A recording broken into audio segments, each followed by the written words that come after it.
In 3D printing, you're always going to have this crazy annoying effect when you get to like the top of domes or arches that just looks yucky. We are printing it layer by layer. This is kind of how it looks. And as it gets to that top bit, this gap that we're pointing to gets bigger and bigger. That change in size because of the arch there, visually it makes an impact. And it is really frustrating because we can make all these crazy awesome geometries with 3D printing, except then when we have a simple curve like this, we have this yucky surface finish. So what is the solution to this? Today, I'm going to show you 5 ways to solve this. Number 1, resolution.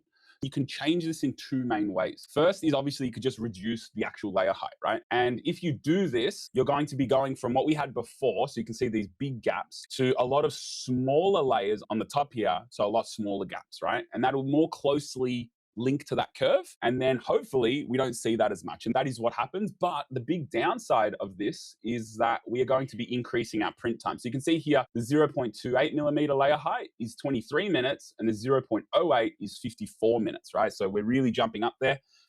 The next way that we can change this is by using variable layer height. So variable layer height is an option in Bambu Studio. You click this little button here with the kind of horizontal dashed lines, and you can actually change the layer height depending on the Z height of your part. So you can actually kind of go in and paint where you want higher resolution. So I've done this for this dome shape, and you can see that it takes 26 minutes to print, so only a little bit longer, because just the top, I've put that down to 0.08, just at the top bit, and then I've smoothed it all the way across, so visually I get like a nice transition. I'm not going to like have too much of a distinct change. You know, if I have like a really small layer height on the top and then a big layer height on the bottom, I might see like a seam between them. So I've really gradually smoothed that out. All right. I'll show you guys how that's done when we jump over to Bambu Studio. Next is orientation. So obviously we're 3D printing this and that curve is changing in the Z direction, right? And what we can do is reorient our part so we remove that curve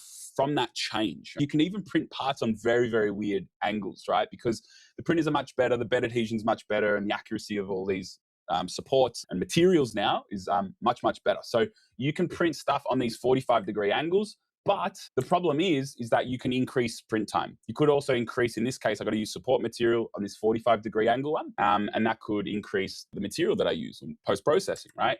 So you can't always do that, right? But in a lot of cases, you can, especially if you start to think about redesigning, right? What I would encourage you to do is when you're thinking about reorienting your part is think about rotating it in 45-degree increments in any of the axes. That will allow you to kind of just think of all the different options that you have to actually rotate your part. Next is actually talking about the design itself. So using chamfers instead of fillets is like the big takeaway here. So if we are designing our parts and we use chamfers, then we have this very uniform step-by-step change all the way up that curve, right? And with our fillets, we don't get that. We have that gap changing, and that is why we get that visual issue. So using chamfers in that direction instead of fillets is the key takeaway there. Next is we could remove the curve entirely. So cutting off the top, like we're using 3D printing here. You can do this in many ways. Like if you're designing the part, you could design that curve out of it. Like you could even just use the slicing tool to cut the top of that curve off,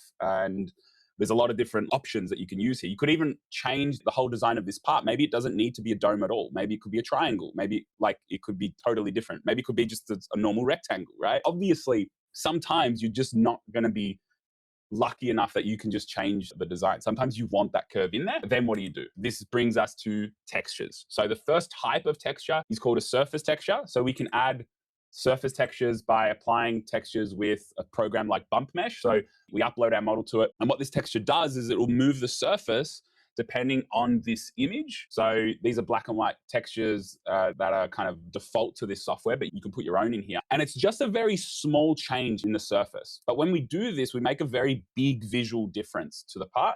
So just adding a very small displacement all the way around this part, especially at that top surface, can help us just visually take away those staircasing effect. And what some people do as well is use fuzzy skin instead of applying a texture. And this is somewhat good, but we still have this stepping effect because what fuzzy skin does is it moves each layer just in the XY direction.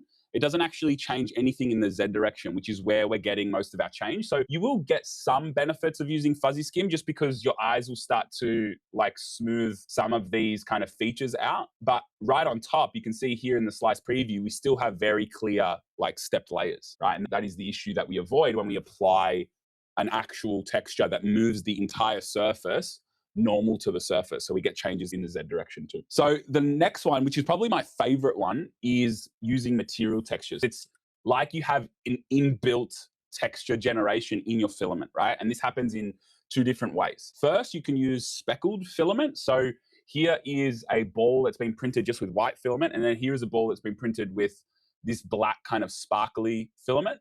And you can see that it's just a lot harder to visually pick up those steps, right? And we have these marbled filaments as well, and they just hide the layer lines. It's really, really cool. So if you haven't explored them, go check them out if you want to like really easily remove the layered effect. And you also will start to feel like these parts aren't 3D printed. It's really cool to use these filaments. I really like it.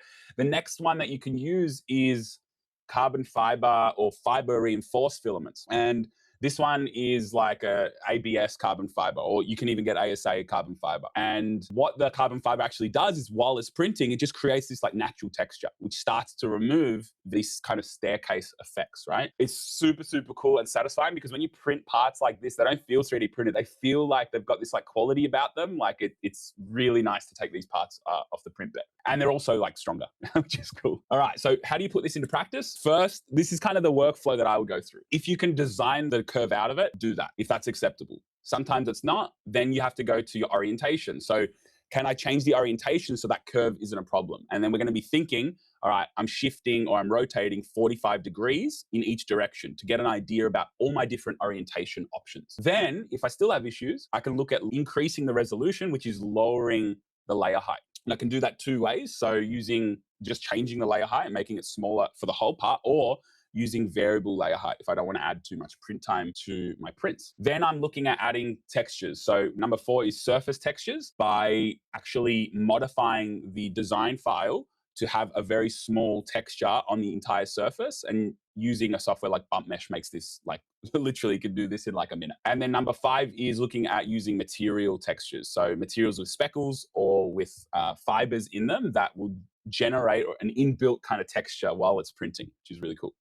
So you can use just one of these, 2 of these 3. So just play around with it and see what works for you. Okay, so now I'm in Bambu Studio and you can see that I just want to like make this really clear, this example. I've just sliced this half dome. And if I go to color scheme and go to line type, you can see here that it changes the color of all the different types of printed lines, right? So if I look here on outer wall, see how outer wall is yellow? And if I click this button, I can turn it on or off. So it like shows where the outer wall is, it highlights it.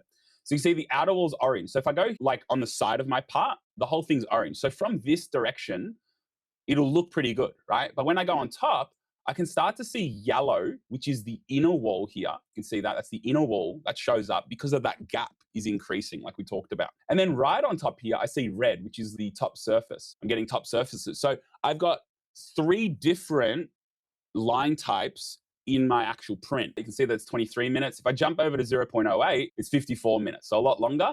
And if I zoom in, you can see here that I can't really see the inner wall. See there, the inner wall is just maybe visible on this top one here because it's like very high resolution there. It's like filling in all that gap. You can still see that there's some kind of change here, and especially right on top, you're getting that change of that top surface. It's a lot smaller than it was before, but it's still there. Right? And then if I go to variable layer height and hit preview, this is where I'm getting that only 26 minutes, right? So an extra 3 minutes, but I'm getting that much smaller layer height on top, right? And to actually do that, you go to the prepare tab, click the part, and then click this button here, variable layer height.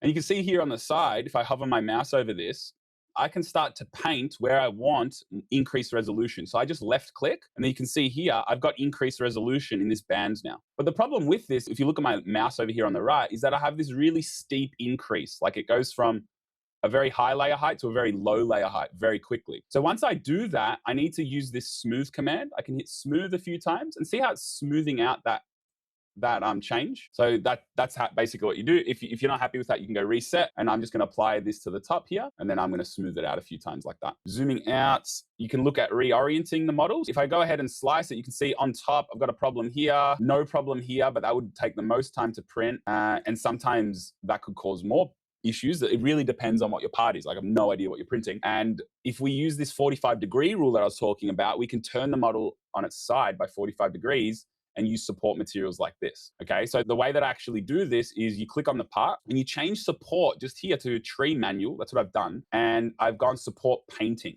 And I've clicked on this model like this to add support to certain spots of it. So when it actually builds up, it doesn't just topple over, right? It's like printing right on an edge. And if you could do a design change for this, you would probably cut off that edge just like that, just a small amount. So when you actually slice it, it has like at least a small flat edge there that it can like connect that bed to. So this is where you start to like fuse different solutions that I showed you. Okay, so that's reorienting. Next is changing the design. That one's pretty self-explanatory. You can get creative here. Unfortunately, there's not going to be like one solution that I can share with you, except like tell you that obviously using chamfers is going to help, cutting the edge off is going to help, and maybe thinking about redesigning your part and, you know, changing the actual design is also going to help. If you want some guidance with this, you could post it in our school community as well and just see what others have to say. Like, sometimes it's good to just bounce the ideas off someone else. And then lastly is the surface texture. I've got 3 different models. One of them is going to be smooth, which is the top left one here. So it takes a lot longer to slice because of all these textures. But you can see that I've got my stepping effect there. With the fuzzy skin one, it's probably hiding some of these steps here. You can see like leading up to where we've got those red regions, the top surface, but it's still there on the top surface. But then if I look here on, this is the one that I've applied to bump mesh, you can see because it's moved enough of the surface away from the model in the Z direction, when it actually prints, it hides that stepping effect, which I find really, really cool. If you want to learn more, we've got a free 3D printing community that you can tune into. It's called the 3D Printing Hub on School. We've got free courses and weekly Q&As where we cover different topics of 3D printing. And you can even post to the community and get help from myself and community members that also 3D print. The link is in the description and the bio. So if you want to check it out, go check it out. Go and print the future. And if you have any questions, go for it.